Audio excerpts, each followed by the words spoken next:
Posting அங்க கேஷியரா உட்கார்ந்திருக்கேன்ல, எடுத்தா யாருக்கும் தெரியாத அளவுக்கு அதிகாரத்துல உட்கார்ந்திருக்கேன்ல, எல்லாமே கிளியரா இருக்கும். ஒண்ணு மட்டும் தான் தடையா இருக்கும், அல்லாஹ்வை தவிர எந்த தடையுமே இருக்காது. இதுல நீ என்ன செய்யற? உங்களிலே அழகிய செயல் செய்பவர் யார் என்று சோதிப்பதற்காகத்தான் இந்த வாழ்வையும் மரணத்தையும் கொடுத்தேன். அந்த தருணத்துல ஒருத்தன் கண்ணீர் வடிக்கிறான். யோசிச்சு பாருங்க அந்த சிச்சுவேஷன். காசை அப்படியே கையில எடுக்கிறான், உள்ளெல்லாம் பதறுது. நகையை எடுத்து பாக்கெட்ல வைக்க போறான், கண்கள்லாம் அப்படியே குளமாகுது. அல்லாஹ்வை நினைக்கிறான், கை கால்லாம் நடுங்குது. தூக்கி போட்டுட்டு செத்தாலும் பரவாயில்ல, இந்த உலகத்துல நான் அவமானப்படுத்தப்பட்டாலும் பரவாயில்லை, என் குடும்பமே நடுத்தருவில் இருந்து நான் பிளாக் பார்க்கல வாழ்ந்தாலும் பரவாயில்லை, இறைவா நீ என்னை கண்காணித்துக் கொண்டிருக்கின்றாய். நீ எதை எனக்கு ஹராமாக ஆக்கிவிட்டாயோ அதை நான் தொடமாட்டேன். யாரை கண்ணியப்படுத்த நாடி விட்டாயோ அவர்களை யாராலும் இழிவுபடுத்த முடியாது. நீ யாரை இழிவுபடுத்த நாடி விட்டாயோ அவர்களுக்கு யாராலும் கண்ணியத்தையும் கொடுக்க முடியாது. வாரி வழங்கக்கூடிய வல்லலாக நீ இருக்கின்றாய். ரப்புல் ஆலமீனே, உன் அன்பிலும் அரவணைப்பிலும் என்னை நான் பொறுப்பு சாட்டி விட்டேன் என்று அல்லாஹ்விட்ட அவனுடைய கஷ்டங்களும் துன்பங்களும் ஒப்படைத்து விட்டு அந்த ஹராமில் இருந்து வெளியேறி விடுவான் என்று சொன்னால் அல்லாஹ் அவனை சும்மா விட்டுருவான். ஒரு அடியான் அல்லாஹ்வுக்கு மட்டுமே அஞ்சியவனாக உளவு நெருக்கடி வந்த நேரத்திலும் கூட பாவங்களில் இருந்து வெளியேறி விட்டான் என்று சொன்னால் அவனுக்கு அடைக்கலம் தரக்கூடிய பொறுப்பை அல்லாஹ் ஏற்றுக்கொள்கிறான். அஸ்ஸலாமு அலைக்கும் வரஹ்மத்துல்லாஹி வபரகாத்துஹு.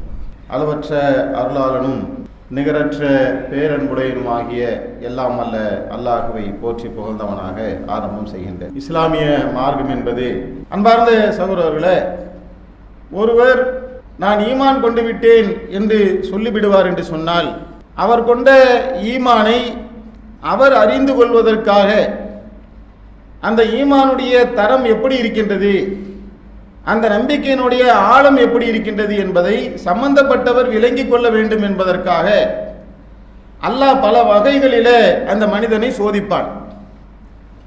இன்னும் சொல்ல போனால் இந்த வாழ்க்கையை சோதிப்பதற்காகத்தான் கொடுக்கப்பட்டதாக அல்லாஹ் சொல்லி காட்டான்.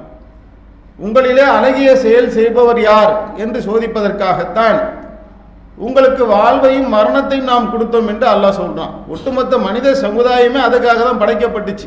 அப்படி அல்லாஹ் எதற்காக படைக்கப்பட்டானோ அதை விளங்கி கொண்டு அதை ஏற்றுக்கொண்டு அவன் கொடுத்த வேதத்தை, தூதரை, மறுமையை, விதியை, இப்படி அனைத்தையுமே விளங்கி கொண்டு நான் நம்பிக்கை கொண்டு விட்டேன் என்று ஒருவன் சொல்லுவான் என்று சொன்னால் அப்ப அல்லாஹ் படைத்த அந்த நோக்கத்தை புரிந்து கொண்டு அந்த நோக்கத்துக்குள்ள அவன் வந்துவிட வேண்டும். ஆனால் வாய்தான் ஈமான் கொண்டேன் என்று சொல்லுகின்றது. அவனுடைய உள்ளத்திலே ஒருவேளை அந்த ஈமான் பதிய வேண்டிய முறைப்படி பதியவில்லை என்று சொன்னால் அதை அவன் எப்படி புரிஞ்சுக்கிறது? நீங்க உங்க பசங்களை போய் பாருங்க, 2-3 நாள்ல பரீட்சை வரதா இருக்கும். நீங்க படிச்சிட்டியான்னு கேட்டீங்கன்னா எல்லாத்தையும் படிச்சுட்டேன் தான், எல்லாமே கரைச்சு குடிச்சிட்டேன்பா, ஒன்று விடாம எங்கடா விளையாட போறியடா, எல்லாம் டோட்டல் கம்ப்ளீட் தான் அப்படிமா. அப்பனா என்ன எடுக்கணும்? 100க்கு 100 எடுக்கணும்ல. கடைசியில் 45 மார்க் தான் எடுத்துட்டு வருவான். என்னடான்னு கேட்டால் நான் படித்த கேள்வி வரல அப்படி, அது ஒரு தனியாக விளக்கம் கொடுப்பான். அதை கேட்டால் நமக்கு தனியாக தலை சுத்தம். அப்போ இவனுடைய தரம் என்ன என்பதை நாம் விளங்கி கொள்ள வேண்டும் என்று சொன்னால் அதற்கு அந்த மதிப்பெண் என்கின்ற ஒன்று நமக்கு தேவைப்படுது. இப்போ நம்முடைய உள்ளத்தில் இருக்கக்கூடிய ஈமான் எப்படி இருக்கின்றது, அதனுடைய தரம் எப்படி இருக்கின்றது என்பதை நாம் புரிந்து கொண்டு ஒரு கால அதில் நாம் பலகீனமாக இருக்கின்றோம் என்று சொன்னால் அதை நாம் பலப்படுத்திக் கொள்ள வேண்டும் என்பதற்காக அல்லாஹ் செய்கிறான், நமக்கு பல சோதனைகளை நமக்கு தருகின்றார். இது குறித்து அல்லாஹ் குர்ஆனில் சொல்லி காட்டுகின்றான். 5வது அத்தியாயம் சூரா மாயிதாவுடைய 94வது வசனத்தில் அல்லாஹ் சொல்றான், இறை நம்பிக்கை கொண்டோரே, மறைவான நிலையில் தன்னை அஞ்சுபவர் யார் என்பதை வெளிப்படுத்துவதற்காக, வாசகத்தை கவனிச்சீங்களா? என்பதை அறிவதற்காகனா அல்லாஹ் அறிவதற்காக, அப்படி அந்த கருத்துலையும் குர்ஆன்ல வசனங்கள் இருக்கு. அவ இந்த வசனம் எப்படி வருது? என்பதை வெளிப்படுத்துவதற்காக. அப்படின்னா யாருக்கு வெளிப்படுத்துவதற்காக? நீ தெரிஞ்சுக்கப்பா, உன்னை பத்தி நீ, எனக்கு தான் எல்லாமே தெரியுமே. சோதித்து அறிவது என்பது சோதிக்காமே அல்லாஹ்வுக்கு தெரியும் நம்முடைய ஈமான் எப்படி இருக்கும், நாம என்ன செய்வோம், நாம இப்படியே போய் நம்ம ஈமான்ல பலகீனம் அடைஞ்சு பாவத்தை செஞ்சு நரகத்துக்கு போக போறோமா, சொர்க்கத்துக்கு போக போறோமா, நம்முடைய ஒட்டுமொத்தத்தையும் அறிந்தவனாக ரப்புல் ஆலமீன் இருக்கின்றார். அப்ப வெளிப்படுத்துவதற்காக என்று சொன்னாலே நாம அறிந்து கொள்வதற்காகன்றதான் அதுக்குள்ள பொருள் வருது. நீங்கள் இஹ்ராமில் இருக்கும்போது உங்கள் கைகளும் ஈட்டிகளும் எளிதில் அடையும் விதத்தில் ஏதேனும் வேட்டை பொருளை கொண்டு அல்லாஹ் உங்களை சோதிப்பான். ஒருவர் இஹ்ராம் அணிந்து விட்டார் என்று சொன்னால் அவருக்கு வேட்டையாடக்கூடிய பிராணிகள் அவருக்கு வேட்டையாடுவதற்கு ஹராமாக ஆக்கப்பட்டுள்ளது. இப்போ நமக்கு அந்த வாய்ப்பு இல்லாததுனால அப்படி சூழல் நமக்கு புரியறது கொஞ்சம் கஷ்டம். உதாரணத்துக்கு ஒருத்தர் மதீனாவிலிருந்து மக்காவை நோக்கி இஹ்ராம் அணிஞ்சுக்கிட்டு வராரு. வரக்கூடிய நிலையில அவர் எதையுமே வேட்டையாடக்கூடாது. இப்ப வேட்டையாடக்கிட்டு என்ன நடக்கும்? அங்க ஹோட்டல்ல போய் சாப்பிட்டுக்க முடியுமா? கட்டு சாதங்கள் எவ்வளவு நாளைக்கு யூஸ் ஆகும்? ஸ்விக்கி ஜொமேட்டோல ஆர்டர் பண்ண முடியாது. இந்த காலகட்டங்களில் உணவு என்பது ஒரு குறிப்பிட்ட இடங்கள்ல தான் கிடைக்கும். அப்ப இந்த மாதிரியான சூழல்ல என்ன செய்யும்? மனிதனுக்கு பசி வாட்டி எடுக்கும். பசி வந்தால் பத்தும் பறந்து போயிருங்கிறத மனிதனுடைய இயல்பு. அந்த மாதிரி நெருக்கடியான சோதனையான ஒரு சூழல் ஏற்பட்டு வேட்டை பிராணி கண்ணுக்கு தெரியலனா கூட வேற விஷயம். அப்ப அந்த பசியிலையும் கூட வேட்டை பிராணி கண்ணுக்கு தெரியுது. கண்ணுக்கு தெரிந்த பின்னால் அதுவும் ஈட்டிகளுக்கு அருகிலே வரக்கூடிய அளவுக்கு ஒரு 5 அடி 10 அடி தூரத்தில், உதாரணத்துக்கு சொல்ல வரேன், ஈட்டியை எரிந்தா அந்த முயலை பிடிச்சிடலாம். ஈட்டியை தூக்கி போட்டோம்னா அந்த வேட்டை பிராணி நமக்கு அந்த பறவையை பிடிச்சி சாப்பிடலாம். ஆனால் அந்த சூழ்நிலையில நீங்கள் அல்லாஹ்வை அஞ்சுகின்றீர்களா அல்லது வேட்டையாடுகின்றீர்களா? பார்ப்பதற்கு இந்த உலகத்தில் யாருமே இருக்க மாட்டார்கள். அந்த ஒட்டகத்தையும் முன்னையும் தவிர யாருமே இல்லை அந்த பாலைவனத்திலே உன்னுடைய பயணத்திலே. அப்ப அந்த நேரத்தில் நீ என்ன செய்யற என்று நான் உன்னை சோதிப்பதற்காக என்ன செய்யறேன், இதை நான் ஆக்கியிருக்கிறேன். அல்லாஹ் சொல்லி காட்டுறான் வெளிப்படுத்துவதற்கு. இப்ப வேட்டை ஆடிட்டாரு. அப்ப இருக்கட்டும், இஹ்ராம் ஹஜ் அதெல்லாம் ஒரு பக்கம் இருக்கட்டும், நம்ம சாப்பிடும் அடிச்சு சாப்பிடுவோம் என்ற ஒரு முடிவுக்கு வேட்டையாடி விட்டார் என்று சொன்னால் அப்ப அவருடைய ஈமான்ல என்ன ஆயிடுச்சு? ஒரு கோளாறு இருக்குது. அல்லாஹ்வுடைய கட்டளைகளுக்கு மாறு செய்யக்கூடிய அளவுக்கு நான் பலகீனத்தில் இருக்கின்றேன் என்கின்ற ஒன்றை அவர் என்ன செய்ய முடியும்? அந்த இடத்துல தெள்ள தெளிவாக விளங்கிக் கொள்ள முடியும். இப்படி நான் சோதிக்காமல் உங்களுக்கு என்ன செய்ய மாட்டேன், சொர்க்கத்தை தரமாட்டேன். அல்லாஹ் என்ன செய்யறான்? பல இடங்கள்ல சோதனை இல்லாமல் சொர்க்கம் இல்லை என்பதை புரிந்து கொள்ளக்கூடிய விதத்தில் பல விதங்களில் திருக்குரான் இது தொடர்பாக பேசுகின்றது. அதிலும் குறிப்பாக அல்லாஹ் இதை ஒன்றை ஹராமாக ஆக்கிவிட்டானோ, ஹராமாக்கியதை நாம் என்ன செஞ்சிடக்கூடாது, ஒரு காலகட்டத்திலும் செய்துவிடக்கூடாது. தடுத்த ஒன்று தடுத்தது தான். அல்லாஹ் ஏவிய ஒன்றை செய்தே ஆக வேண்டும், அல்லாஹ் தடுத்த ஒன்றை விட்டு விலகியே ஆக வேண்டும். இதுதான் அல்லாஹ் நமக்கு வைத்திருக்கக்கூடிய மிகப்பெரிய சோதனை. ஆனால் நாம என்ன நினைக்கிறோம்? பல காலகட்டங்களில் நான் தான் அந்த நன்மை செஞ்சிருக்கேனே, இந்த நன்மை செஞ்சிருக்கேனே, நான் தான் தொழுகிறேனே, நான் தான் தர்மம் வழங்குறேனே, என்கிட்ட தான் அந்த நன்மைகள் போராட்டம் ஆர்ப்பாட்டத்துக்குலாம் நான் போய் கலந்துக்கிறேனே, பொண்டாட்டி பிள்ளைங்களாம் நான் ஹலாலா சம்பாதிச்சு தானே பார்க்குறேன் என்று அவருக்குள்ள ஒரு 10 விஷயம் கரெக்டாக இருக்கும். ஆனால் அல்லாஹ் ஹராமாக்கிய ஒன்றும் அவருக்குள்ள இருக்கும் என்று சொன்னால் அந்த ஹராமை விட்டும் ஒரு விலகியாக வேண்டும். பல நன்மைகளை செய்த ஒன்றுக்காக ஒரு ஹராமை காம்ப்ரமைஸ் பண்ணிட்டு போயிடலாம் என்ற மனநிலையை நோக்கி அவர் வந்துவிடக்கூடாது. அல்லாஹ்வுடைய கட்டளை என்று சொன்னால் அது அனைத்துக்குமே கட்டுப்படக்கூடியவர்களாக நாம் இருக்க வேண்டும் அப்படிங்கிறது தான் மார்க்கத்துடைய பார்வையாக இருக்கின்றது. அல்லாஹ் இன்னும் சொல்ல போன ஒவ்வொரு மனிதனுக்கும் ஒவ்வொரு விதமான பலகீனங்கள் இருக்கும். சில பேர் என்ன செய்வான், தொழுக சொல்றீங்களா, கரெக்டாக தொழுதுருவாங்க, அதெல்லாம் ஒன்றும் பிரச்சனை இல்லை, கிளீனாக வந்துடுவாங்க. 5 மணிக்கு தொழுக சொன்னாலும் தொழுகிறேன், 4:45 ஃபஜ்ர் வக்து வருதா வந்துடுறேன், ஒன்றும் பிரச்சனை இல்லை என்று தொழுகையில் கிளியராக இருப்பாங்க. ஆனால் ஜக்காத்து கொடுக்க சொன்னால் நான் கஷ்டப்பட்ட காசுப்பா, நான் எப்படி கொடுக்கறது என்று ஜக்காத்து கொடுப்பதில் அவர்கள் கைவர. அல்லாஹ்வுடைய தூதர் உயிரோடு இருக்கக்கூடிய காலகட்டத்தில் ஈமான் கொண்டார்கள். அல்லாஹ்வுடைய தூதரோடு பல போர்க்களங்களுக்கும் வந்தார்கள். அப்படிதான் என்ன அர்த்தம், உயிரை கொடுப்பதற்கு கூட தயார் என்கின்ற அளவுக்கு வந்துட்டாங்க. ஆனால் அல்லாஹ்வுடைய தூதர் மரணித்த பின்னால் நாங்கள் ஜக்காத் தர மாட்டோம் என்று நின்றார்கள். அவர்களோடு தான் யுத்தம் புரிவேன் என்று அபூபக்கர் ரலியல்லாஹு அவர்கள் நின்றார்கள். அப்ப மார்க்கத்தில் நான் பலதையும் ஏற்றுப்பேன், ஒன்றை நான் ஏற்றுக்கொள்ள மாட்டேன், அது எனக்கு செட் ஆகாது என்று அல்லாஹ் தடுத்த ஹராமை ஒருவர் செய்வார் என்று சொன்னால் அந்த சோதனையில் தோத்துட்டார்னு அர்த்தம். சில பேரை நீங்க பார்க்கலாம், எல்லாத்துலேயுமே கிளீனாக இருப்பாங்க, பேச்சு ரொம்ப சாந்தமாக இருக்கும், தாவா களத்தில் இருப்பாங்க, அவங்க விட்டு கொடுக்கறது பெருந்தன்மையாக நடக்கிறது அந்த தன்மைகள்லாம் இருக்கும், இபாதத்துகள் எல்லாமே இருக்கும். ஆனால் வியாபாரத்தில் கடுமையாக என்ன செய்வாங்க, பித்தலாட்ட வேலைகளை பண்ணுவார்கள், ஏமாற்றுவார்கள். அதில் அவர்கள் அந்த மோசடி செய்வது அல்லாஹ் ஹராமாக ஆக்கியிருக்கின்றான், அந்த மோசடியை சர்வசாதாரணமாக செய்து விடுவார்கள். சிலர் சில நேரங்களில் ஒரு ஊழியராக இருப்பார், அல்லாஹ் அவரை சோதிக்க நாடுவான். உன்னுடைய ஈமான் என்னங்கிறத நீயே தெரிந்து கொள் என்று சொன்னால் அதுக்கேற்ற அனைத்து சூழலும் உருவாகும். ஒரு 30,000 ரூபா 25,000 ரூபா சம்பளத்தில் ஒரு குடும்பத்தை நடத்த முடியும். ஆனால் அதில் சில கூடுதலான செலவினங்களை ரப்புல் ஆலமீன் கொடுப்பான். நோய் வரும், ஸ்கூல் ஃபீஸ் கட்ட முடியாத அளவுக்கு நெருக்கடியான சூழல் வந்துடும். ஒரு கார்பரேஷன் ஸ்கூலில் சேர்த்தாவது கவர்மெண்ட் ஸ்கூலில் சேர்த்தாவது நம்முடைய பொருளாதாரத்தை வச்சு பேலன்ஸ் பண்ணிக்கலாம் என்று நாம கணக்கு பண்ணுவோம். நம்ம பொண்டாட்டி ஒத்துக்க மாட்டாங்க. பொண்டாட்டியை ஒத்துக்க விடாத அளவுக்கான சூழலை அல்லாஹ் உருவாக்கிடுவான். அதான் செக் வைக்கிறது. எப்படி அந்த செஸ் போர்டில் வந்து நாலா பக்கமும் வச்சு செக்மெட்னு ஒரு இடத்துல நிற்பாங்கல்ல, அந்த மாதிரி நகரவே முடியாத அளவுக்கான சூழல் நம்மளை நோக்கி வர ஆரம்பிக்கும். அந்த சூழல் நீ என்ன செய்யறங்கிறது தான் மேட்ரு. அது அப்ப மனைவியோட நெருக்கடி ஒரு பக்கம், பிள்ளைங்களோட நெருக்கடி ஒரு பக்கம், பயான் எல்லாமே தெரியும், மார்க்கம் எல்லாமே தெரியும். ஆனா என்ன செய்வாரு, கொண்டு போய் காஸ்ட்லியான காலேஜில் பள்ளிக்கூடங்களை சேர்த்து விட்டுட்டு வருமானம் குறைவா இருக்கும், செலவு அதிகமாகும். திடீர்னு பார்த்தா ஒரு மருத்துவ செலவு வந்துடும். திடீர்னு பார்த்தா அவருக்கு உடம்பு சரியில்லாம வந்து ஒரு மாசம் கடைக்கு போக மாட்டார். இப்ப என்ன ஆகுனா கடன் ஏறும். இந்த கடன் ஏறி நெருக்கடி உண்டாக்கி கடன்காரன் வந்து என்ன செய்வான், அவமானப்படுத்தக்கூடிய அளவு வீட்டுக்கு வந்துடுவேன், மானத்தை வாங்கிடுவேன், தெருவில் உன்னை நிக்க வச்சிருவேன் என்கின்ற நெருக்கடியெல்லாம் உண்டாயிரும். ஒரு ஏரியாவில் 10-20 வருடமாக வாழ்ந்து கௌரவத்தோடு கண்ணியத்தோடு அறியப்பட்டவராக இருப்பார். ஆனால் 4 நாளையில கடன்காரன் வந்து மானத்தை வாங்க போறான் என்ற சூழல் உருவாகிவிடும். இப்போ ஒரு கடைக்கு போவார், கடை இருக்கும், கல்லா இருக்கும், கல்லால காசு இருக்கும், பார்க்கறதுக்கு யாரும் இருக்க மாட்டாங்க, கேமராவும் இருக்காது. இப்போ நீ என்ன செய்ய போற, இந்த காசை எடுத்தேன்னு சொன்னா அழகா என்ன செய்யலாம், உன் பிரச்சனைய முடிச்சுட்டு போய்கிட்டே இருக்கலாம், உன் மானம் காப்பாற்றப்படும், நீ மரியாதையோட வாழலாம், உன் புள்ள காலேஜுக்கு போயிடுவான், உன் பொண்டாட்டிக்கு ஆபரேஷன் பண்ணிடலாம். நகை கடையில் இருக்காருன்னு உதாரணத்துக்கு சொல்ல வரேன். ஒரு நகையை தூக்கி போட்டா முடிஞ்சு போச்சுல. இடையில ஒருத்தன் செல்போன் கடையில ஒருத்தன் மேனேஜரா இருக்கான், அவனே வரவன திருடுறானான்னு பாக்குறதான் வேலையே. ஆனா அவனே திருடி இருக்கான். கடையில் இருக்க ஐபோனையா தூக்கிட்டு போய் லட்சக்கணக்கான ரூபாய்களை அந்த கடையில் ஆட்டையை போட்டிருக்கான்.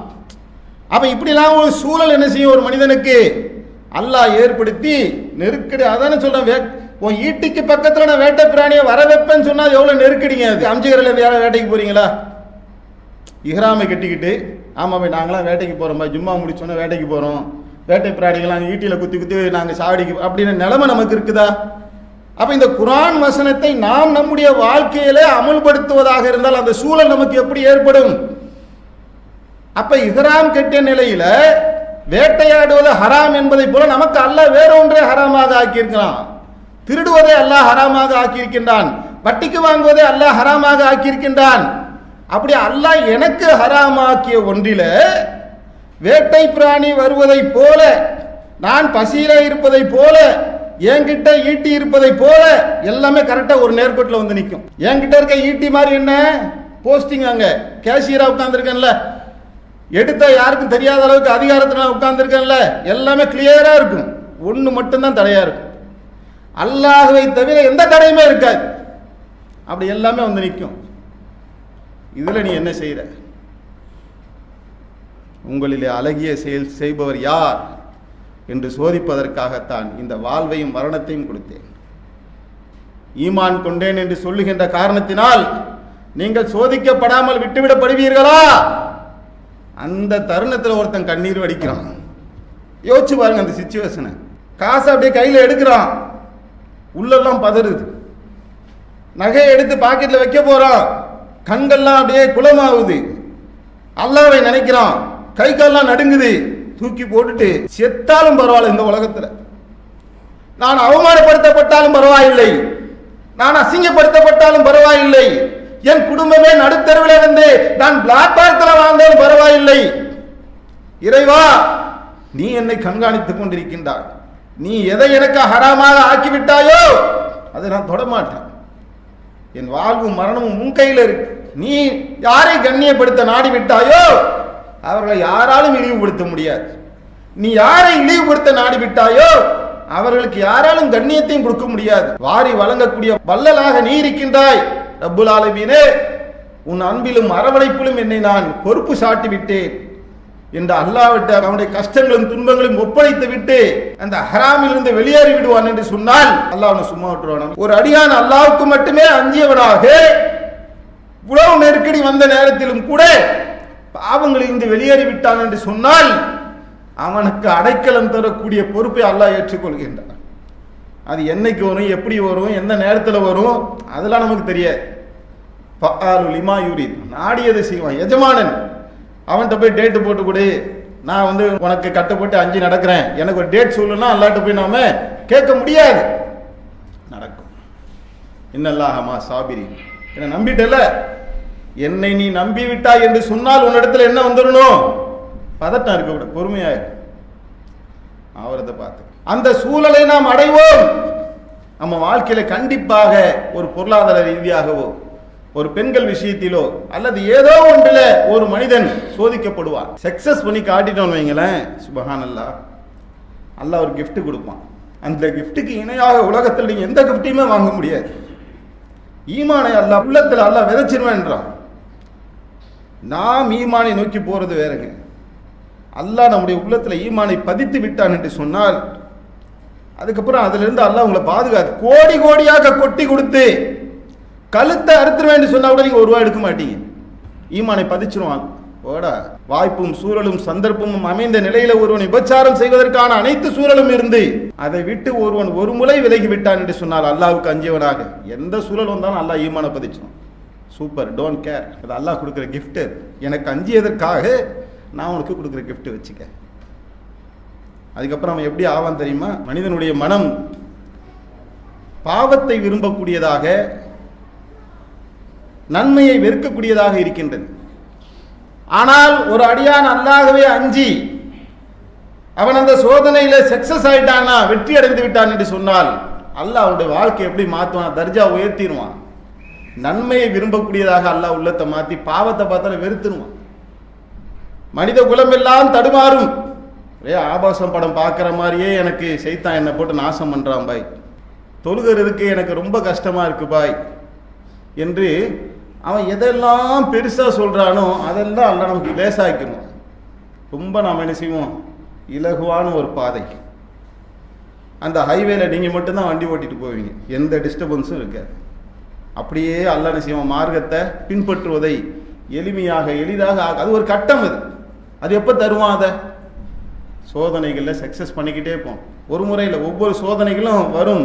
அல்லாஹ்வுக்கு அஞ்சியவராக இருந்தால் சக்ஸஸ் பண்ணிடலாம். கடையில் வேலை செய்கிறவராக இருக்கட்டும், அது கடை ஓனராக இருக்கட்டும், ஒரு குடும்ப பெண்ணாக இருக்கட்டும், மாணவராக இருக்கட்டும், யாராக இருக்கட்டும், அவரவர் வாழ்க்கையில் ஒவ்வொரு காலகட்டங்களில் ஒவ்வொரு விதமான சோதனைகள் நமக்கு வந்து கொண்டே தான் இருக்கும். அதை எப்படி நாம் எதிர்கொள்ள வேண்டும், நம்முடைய ஈமானுடைய தரம் என்ன அப்படிங்கிறத நாம் பார்த்திருக்கின்றோம். திருக்குர்ஆன் பேசுகின்ற பல வரலாறுகளில் அல்லாஹ் படிப்பனையை வைத்திருக்கின்றான்.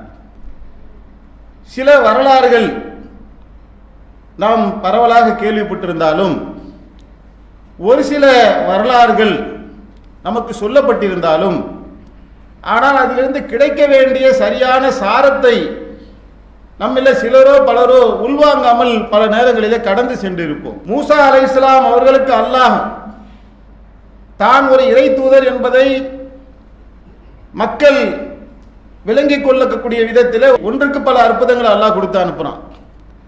அந்த அற்புதங்களை எல்லாம் கண்ட ஃபிரௌன் ஒரு கட்டத்தில் இது சூனியம் சொல்லி நிராகரிச்சான். இது இறைவனுடைய அற்புதம் சொல்றாரு, சூனியங்கிறான். அப்போ ஒரு நெருக்கடி ஃபிரௌனுக்கு உண்டாயிருக்கு. அப்போ ஃபிரௌன் என்ன செய்யறான்? இது சூனியம், நானும் சூனியக்காரர்களை கூப்பிட்டு ஜெயிச்சு காட்டுறேன் அப்படிங்கிறான். இப்போ சூனியக்காரர்களை கூப்பிடுறான். சூனியக்காரர்கள் வந்துட்டாங்க. சூனியக்காரர்கள் எதை கேட்பார்கள்? மறுமையை நம்பாத ஒருவன், மறு உலக வாழ்க்கையை பற்றிய ஒரு ஐடியா இல்லாத ஒருத்தன் எதை கேட்பான்? அந்த உலகத்தை குறித்து தான் கேட்பான். எங்களுக்கு நீ என்ன பண்ணுவ? வந்திருக்கிறவங்க ஒரு ஆதாயம் இருக்கணும்லங்க, எனக்கு நீ என்னப்பா செய்வ? உங்களை எனக்கு என் அருகில் நான் உங்களை வச்சுப்பேன், கண்ணியப்படுத்துவேன். அவள் பார்க்குறாங்க, ஓகே உனக்கு அருகில் இருக்கிறது என்று சொன்னால் அவளை வெயிட்டான போஸ்ட்டு தான், நல்லா செய்வேன்னு சொல்கிறான். இவங்களும் சூனியத்துக்கு போகிறாங்க. ஆனால் இவர்கள் எரிந்த கயிறு பாம்புகளை போல மறுட்டக்கூடிய ஒரு மேஜிக் என்றதை இவங்க நல்லா தெரிஞ்சு வச்சிருக்கிறாங்க. அந்த கயிறை மூசா அலைஹிஸ்ஸலாம் அவருடைய கோல் பாம்பாக மாறி என்ன செய்த அந்த படம் எடுத்துக் கொண்டிருந்த அந்த கயிறுகளை எல்லாம், மக்களுடைய கண்களை மறுட்டி கொண்டிருந்த அந்த கயிறுகள் எல்லாம் விழுங்கிருது. எவனுக்கும் தெரிவதை விட இவர்களுக்கு தான் நல்லா தெரியும் நம்ம செஞ்சது மேஜிக், அவர் செஞ்சது அற்புதம். அப்ப இந்த மாதிரி அந்த மேஜிக் மேனுக்கு என்ன செய்யுதுனாக்கா இது உண்மைதான் அப்படின்றத கண்டுபிடிச்சிட்டான். கண்டுபிடித்து என்ன செய்யறாங்கன்னா ஒரு கட்டத்தில் ஈமான் கொண்டுறாங்க.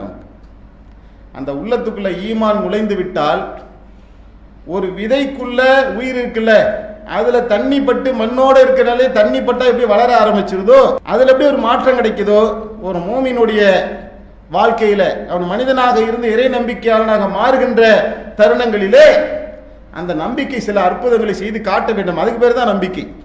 அங்க அவர்களுக்கு ஒரு சோதனை வருது. என்ன சோதனை?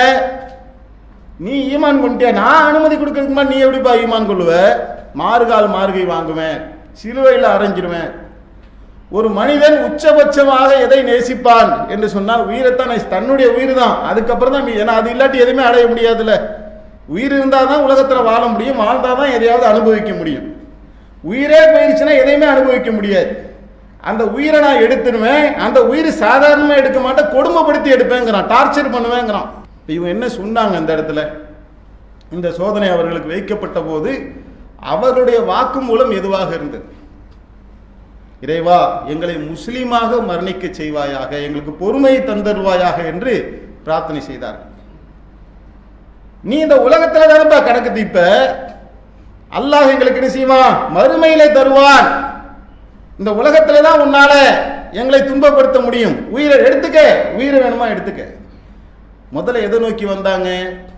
என்ன தருவேன்னு வந்தாங்க.